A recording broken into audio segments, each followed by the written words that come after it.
మాదిగా జై మాదిగా గౌరవ శ్రీ మందా కృష్ణమాదిగ నాయకత్వం జై స్వరాజ్ టీవీకి ఎంఆర్పీఎస్ పక్షాన ఉద్యమ నమస్కారాలు తెలియజేస్తూ గత 30 సంవత్సరాలుగా గౌరవ శ్రీ మందా కృష్ణమాదిగ గారు ఏకైక లక్ష్యంతో వర్గీకరణే లక్ష్యము, వర్గీకరణే మా జాతి అభివృద్ధి అనే లక్ష్యంతో ఎంఆర్పీఎస్ పెట్టడం జరిగింది. ఈ ఎంఆర్పీఎస్ ఉద్యమం గత 30 సంవత్సరాల నుండి అల్పేరుగాని పోరాటం చేస్తే ఈరోజు స్వతంత్రం రానికి 60 సంవత్సరాలు పట్టొచ్చు, తెలంగాణ రానికి 40 సంవత్సరాలు పట్టొచ్చు.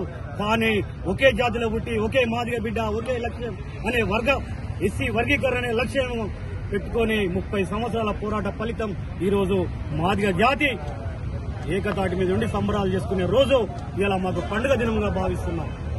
కానీ ఈరోజు ఎస్సీ వర్గీకరణ చేయడం వలన యావత్ జాతి మాదిగ జాతికి 100 తరాల భవిష్యత్తు ఇచ్చిన వాళ్ళమైతామని కూడా మీ అందరికి గుర్తు చేస్తూ, మరి దీనికి సహకరించిన మొట్టమొదటి నుండి మరి మీడియా మిత్రులు చేయబట్టే ఈరోజు అంచెలంచెలుగా సుప్రీంకోర్టు దాకా ఈ యొక్క మీడియా ద్వారా తెలవడం వలన మాకు వర్గీకరణ జరిగిందని కూడా మేము భావిస్తున్నాం. మా పోరాటాలు, మా త్యాగాలు, మా మరణాలు, మా జైలు జీవితాలు ఇవన్నీ త్యాగాల ఫలితాలే ఈరోజు మాకు వర్గీకరణ అయిందని కూడా మేము భావిస్తున్నాం. మరి దీనికి సహకరించిన తెలంగాణ నుండి, ఆంధ్ర నుండి తెలుగు బిడ్డలైన బీజేపీ రాష్ట్ర అధ్యక్షులు మరి కిషన్ రెడ్డి గారు కావచ్చు, బండి సంజయ్ కావచ్చు, వెంకయ్యనాయుడు కావచ్చు, కానీ ఈ పెద్దలందరికీ శిరస్సు వంచి మేము నమస్కారం చేస్తున్నాం.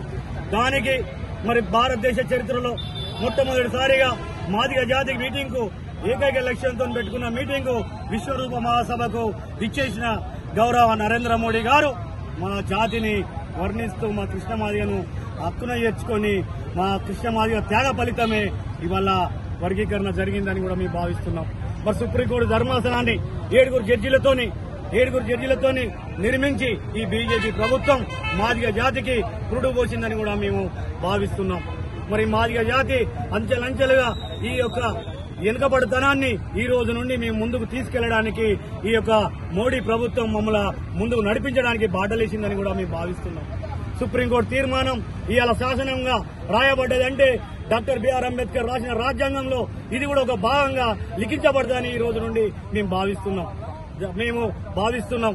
కానీ ఈ యొక్క బీజేపీ ప్రభుత్వానికి మేము యావత్ మాదిగ జాతి మేము ఏదైతే మా లక్ష్యం నెరవేరిందో మేము అందరము తల వంచి ధన్యవాదాలు తెలియజేస్తూ ఈ యొక్క సుప్రీంకోర్టు తీర్పును మేము అంగీకరిస్తూ మరి మేము కూడా జైలు జీవితం అనుభవించి 15 రోజుల జీవితాన్ని అనుభవించినాం. పోలీసులు ఆడి దెబ్బలు తిన్నాం.